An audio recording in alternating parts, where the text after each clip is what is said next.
I stood in silence at my brother Diego's Navy SEAL ceremony, feeling both pride and a strange heaviness in my chest.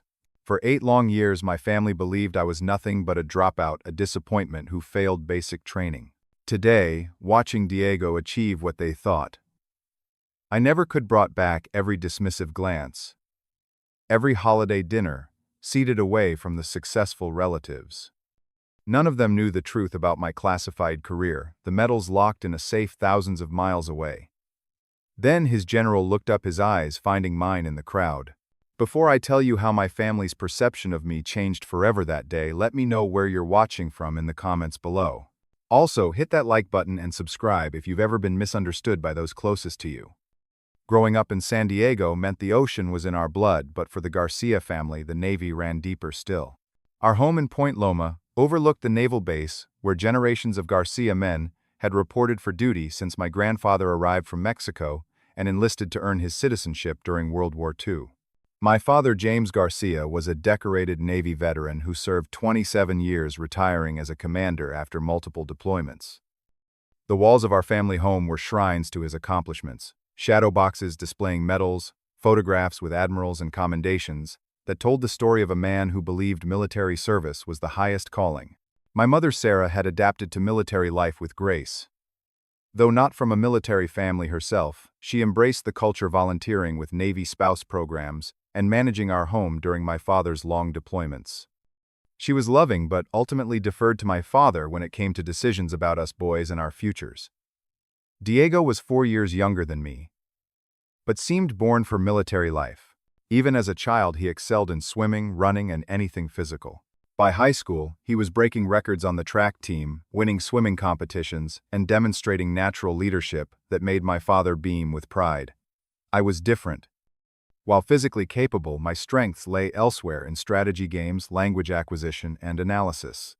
I could speak Spanish fluently by age 8, thanks to my grandmother, added French by 12, and was teaching myself Arabic by 16. While Diego conquered physical challenges, I was solving complex puzzles, reading military history, and analyzing geopolitical conflicts for fun. High school graduation came with intense pressure. During dinner that night, my father laid out what he called the Garcia tradition. "Your brother will follow when his time comes, but now it is yours.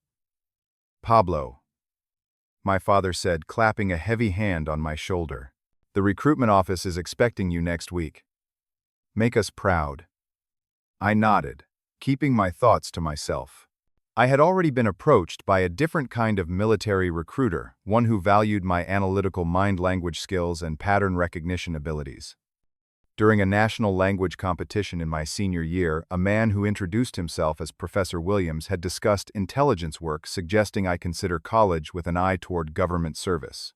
I chose to attend Georgetown University, telling my father it would prepare me for officer candidacy. What I did not tell him was that I was already being groomed for intelligence work, taking specialized courses and summer internships that were covers for preliminary training. In my junior year of college, I was formally recruited into a classified program, a joint special operations and intelligence initiative that required absolute secrecy even from family. My handlers made it clear relationships with civilians would always be complicated by necessary deception. When I graduated with honors in international relations, my family attended the ceremony expecting an announcement about officer candidate school. Instead, I made the painful decision to let them believe I had tried and failed. The dinner after my supposed washing out of training was excruciating. My father sat at the head of the table, his disappointment radiating like heat. "I just do not understand," he said, not looking at me. "3 generations of Garcia men have served with honor. What happened?" I looked at my mother, whose eyes shimmered with unshed tears. "The training was different than I expected," I said, the half-truth bitter on my tongue. "I am better suited for other work." My father slammed his hand on the table, making the silverware jump. "There is no other work for a Garcia man. You quit. Just say it." "James," my mother said softly, placing her hand on his arm. "No, Sarah. He needs to hear the truth. Our son lacked the discipline and courage to uphold our family legacy." I said nothing, accepting the judgment. It was easier than the complex truth which I was forbidden from sharing. The following years established a painful pattern. Holiday gatherings became exercises in endurance. While I advanced through training in early field operations, my family believed I was drifting between odd jobs. My cover was working for an international import-export business, which explained occasional absences and foreign travel. Diego, meanwhile, graduated high school and immediately enlisted, excelling in basic training and advancing rapidly. Every family gathering featured updates on Diego's accomplishments, juxtaposed against vague questions about my supposed career struggles. At Thanksgiving dinner 4 years after college, my father introduced me to his Navy friends. "And this is Pablo, my oldest," he said with a tight smile, still trying to find his path. I nodded politely, ignoring the pity in their eyes, unable to tell them I had just returned from a classified operation in Eastern Europe that had earned me a promotion. By my 29th birthday, I had advanced to captain, completing special operations training that fewer than 30% of candidates survived. My language skills and analytical abilities made me particularly valuable for intelligence gathering and analysis in conflict regions. While my family thought I was selling industrial equipment in Phoenix, I was actually deployed across North Africa, Eastern Europe, and the Middle East. A particularly sensitive mission took me to Syria, where intelligence I gathered helped prevent a major terrorist attack against American forces. The operation went smoothly until extraction, when my team was ambushed. 2 team members were killed, and I was shot twice while covering their retreat. That mission earned me a classified commendation that sits in a security vault rather than on my parents' wall. While I was recovering in Germany, Diego was completing his SEAL qualification training. My mother sent me proud photos of his progress while telling me how sorry everyone was that I could not find stability in my life. Father's 60th birthday marked a new low in our relationship. The celebration was held at the Officers' Club, where he was still welcomed as a respected retired commander.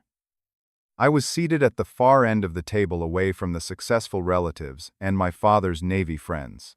Diego, home on leave before his final SEAL qualification, sat near our father, sharing stories that made the table erupt in appreciative laughter. Later that evening, Diego found me alone on the terrace. "Do not take it personally, Pablo," he said, clearly trying to be supportive. "You know how Dad is about the Navy." "I know," I replied, smiling at my brother. "I am really proud of you." Diego looked uncomfortable. "I just wish you had stuck with it.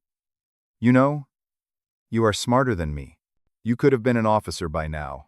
The irony of his statement hit hard. I was an officer, recently promoted to major after coordinating an intelligence operation that had saved countless lives, including potentially those of teams like the one Diego was joining. 3 months after that birthday party, I nearly died during an operation in Afghanistan. Our intelligence asset had been compromised, and what should have been a simple information exchange turned into a firefight. I took a bullet that missed my heart by 2 inches and spent 6 weeks recovering in a military hospital in Germany. No one in my family knew. They believed I was on a sales trip to Europe, when in reality I was fighting for my life in intensive care. After that near-death experience, I met Colonel Wilson, who became an important mentor. During a late-night conversation at a forward operating base, I confided about my family situation. "Some of the hardest service," he told me, "is the kind no one will ever know about. The question is, are you serving for recognition or because it matters?" His words stayed with me as I continued my work, advancing missions that remained classified but were vital to national security. When I received a prestigious medal in a closed ceremony, the audience consisted only of other operators and intelligence officers. No proud family members, no photographs for the wall at home. Just after my 34th birthday, I was promoted to lieutenant colonel after leading an intelligence operation that provided critical information for multiple special forces teams, including, ironically, my brother's SEAL unit. Diego had no idea that his older brother had anything to do with the intelligence that kept his team safe during a particularly dangerous mission. When Diego called to tell me about his upcoming Trident ceremony, the formal presentation of the SEAL insignia, his excitement was contagious. "You have to be there, Pablo," he insisted. "It would mean everything to me." I agreed, though the thought of facing my father's disappointment again made my stomach clench. The ceremony would be attended by high-ranking officers and distinguished Navy personnel, the very community that believed I had failed to measure up. 2 days before the ceremony, I received an unexpected call from my commanding officer. "We have a situation, Colonel," he said, using my recently promoted rank. "One of the generals attending your brother's ceremony has worked with us on joint operations. If he recognizes you, it could create questions." I considered canceling my attendance, but Diego's invitation had been too heartfelt to decline. "I will handle it, sir," I assured him. "I will stay in the background." After a moment of silence, my commander made an unusual concession. "If directly addressed by someone who knows your actual position, you have limited permission to acknowledge. Family situations are always complicated with our work." I flew to San Diego the day before the ceremony, checking into a hotel rather than staying with my parents. That evening, I stood in front of the mirror, looking at the civilian clothes I had carefully selected to downplay any military bearing. Tomorrow would be about Diego, not my complicated relationship with the truth. The ceremony venue at Naval Base San Diego was decorated with the solemn dignity befitting the occasion. Navy flags flanked the stage, and rows of chairs were arranged for family members and distinguished guests. I arrived early, hoping to slip in quietly, but my father spotted me in the waiting area. "Pablo, you made it," he said, with the slightly surprised tone that suggested he had half expected me not to show. "These are Admiral Jackson and Captain Ramirez. My son, Pablo. He is in sales." I shook their hands, noting the subtle shift in their expressions when they realized I was the non-military Garcia. My mother gave me a quick hug, her eyes kind, but carrying that familiar hint of pity that had become her default expression around me. As we mingled before the ceremony, I noticed a familiar face across the room. Commander Thomas, who had been one of my special operations trainers years ago. He caught my eye, giving a nearly imperceptible nod before turning away, maintaining the unspoken code of those in classified work. When it was time to be seated, my parents took their place in the front row of the family section. I sat directly behind them, preferring the slight distance as a buffer against the inevitable comparisons. The ceremony began, with military precision. A color guard presented the flags, followed by the commanding officers of the training program. Diego and the other SEAL candidates stood at attention, their faces solemn with the weight of the moment they had worked toward for years. Rear Admiral Wilson spoke first, congratulating the candidates on completing one of the most grueling training programs in the military. Then came General Thompson, a distinguished officer with a chest full of medals and a commanding presence. He began speaking about the dedication required to become a SEAL, the sacrifice and commitment. I found myself actually relaxing for the first time, genuinely happy for my brother and the achievement that meant so much to him and our family. Then General Thompson paused mid-sentence, his eyes scanning the audience until they locked onto mine. I felt a jolt of recognition, remembering our brief meeting during a classified briefing the previous year. "Excuse me," he said into the microphone. "I believe we have another distinguished guest with us today." His eyes remained on me. "Colonel Pablo Garcia. You are here." The silence that followed was absolute. I could feel everyone turning to look at me. Confusion rippling through the crowd. "Ladies and gentlemen, we have an unexpected honor today," the general continued. "Colonel Garcia has provided intelligence support critical to SEAL operations for the past several years, though his specific contributions remain classified." I stood slowly, military bearing impossible to hide now as hundreds of eyes fixed on me. My father turned in his seat, his face transforming from confusion to utter disbelief. My mother gasped audibly, her hand flying to cover her mouth. In fact, General Thompson continued, "One of our graduating SEALs today. Diego Garcia has a brother, whose work in military intelligence has directly supported SEAL team operations, including a mission where Diego's unit was deployed last year." Diego, standing at attention on stage, broke protocol to turn and look at me. His expression cycling through shock, confusion, and then something like wonder. The whispers around me grew as people processed this revelation. My father's Navy friends were staring at me with new eyes, reassessing 8 years of assumptions in an instant. Commander Thomas stepped forward from the side of the room. "I can confirm Colonel Garcia's service, sir. I was one of his trainers when he was recruited into the program directly from college." Diego, unable to maintain protocol any longer, stepped off the stage and strode toward me. The formality of the ceremony temporarily forgotten, he embraced me in front of everyone, whispering fiercely in my ear. "You never failed, did you? You were there all along." I could only nod, emotion closing my throat as 8 years of silent service was suddenly unexpectedly acknowledged in the very community where I had been judged and found wanting. The general, recognizing the significance of the moment, called for a brief recess before continuing with the ceremony. As people murmured around us, my father stood frozen, looking at me as if seeing a stranger. My mother was crying silently, years of misplaced pity washing away with her tears. Diego pulled back, gripping my shoulders. "Why? Why did you let us think you had failed?" Before I could answer, a Navy officer approached, informing us that we were being offered a private room to talk before the ceremony resumed. As we moved through the crowd, I caught fragments of conversation. "Colonel." But his father said, "Special operations. All this time must be intelligence. Very classified." My father walked beside me in silence, the ramrod straightness of his posture, now matching my muscle memory from years of service, reflected between us for the first time. In the private conference room, my family gathered around a small table, the air thick with unasked questions. My father stood at the window, his back to us, shoulders rigid with what I now recognized as shock rather than disappointment. My mother reached out tentatively, her fingers brushing the sleeve of my jacket. "Pablo, I do not understand." "All these years, 8 years, I confirmed quietly. I was recruited during college for intelligence work. The program was highly classified, and I was prohibited from discussing it with anyone." Diego shook his head, still processing. "So when you said you failed basic training, a cover story," I explained. "It was easier than trying to maintain a complex lie. I was allowed to let you believe I had washed out." My father finally turned from the window, his face struggling between pride and profound regret. "I said terrible things to you, called you a failure, a disappointment. You did not know," I said, the words still painful to acknowledge despite their truth.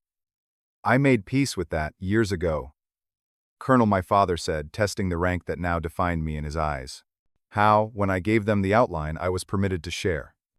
Early recruitment, specialized training, language, work, intelligence, operations. The promotions from lieutenant to captain to major, to my current rank of colonel. I explained that the import-export business was a cover, that my occasional absences were deployments, that some of my injuries over the years had not been from mundane accidents but from operations." Throughout my explanation, my father remained standing, as if sitting would somehow diminish the respect he now felt compelled to show. When I finished, he struggled visibly to find words, military discipline warring with paternal emotion. "I was wrong about you," he finally said, each word seeming to cost him. "Completely wrong." My mother wiped tears. "All those times we pitied you, you were actually doing exactly what I was meant to do." I finished for her. "Just not in the way any of us expected." Diego was the first to truly smile. "My brother, the spy." He laughed suddenly. "And all those times I tried to give you advice about getting your life together." The tension broke slightly, allowing us all to breathe. When we returned to the ceremony, everything had changed. My father walked differently beside me, no longer the disappointed patriarch, but a veteran walking alongside another. My mother kept glancing at me with wondering eyes, rewriting 8 years of history with each look. The remainder of the ceremony proceeded with formal military precision. Diego received his trident with our family watching proudly, not just for him now, but with a new understanding of our family's total service to the country. Afterward, at dinner, the conversations were halting, years of established patterns, difficult to break in a single evening. My father attempted an apology over dessert, stumbling over words that had never come easily to him. "I wish I had known," he said simply. "I would have been so proud." The words hurt and healed simultaneously. "I am proud of my service," I told him. That had to be enough for a long time. We found our way forward slowly. I established boundaries, making it clear that, while I forgave the past, we would build our relationship on new terms with mutual respect rather than judgment. My mother called more often, asking questions about my life that she had avoided for years, fearing the answers would confirm my struggles. Diego and I grew closer, our shared understanding of service creating a deeper bond. We met when our schedules allowed, sometimes just the two of us, where we could speak more freely about the parts of our work that were not classified. A year later, at Thanksgiving dinner, I watched my father tell a Navy friend about his sons in a new way. "Both serving," he said with simple pride. "Different paths, same commitment." I realized then that I had finally found peace not through my family's validation, but through my own understanding of integrity. The medals and commendations locked away in secure facilities meant less than this quieter recognition: the knowledge that I had served faithfully, both my country and my own values, even when it cost me dearly in my personal life. Some burdens we carry in silence, not because we seek recognition, but because the work itself matters more than acknowledgement. Sometimes, the strongest act is not in speaking up, but in remaining silent, when necessary, carrying the weight of truths others cannot know. What would you have done in my position, living under the shadow of family disappointment, while knowing the truth? I would love to read your thoughts in the comments below. If my story resonated with you, please hit that like button and subscribe to hear more experiences about family misunderstandings and reconciliation. And if you know someone dealing with being misunderstood by their loved ones, share this video with them. Thank you for listening to my story today, and remember that sometimes those who seem to have failed might be succeeding in ways we cannot see.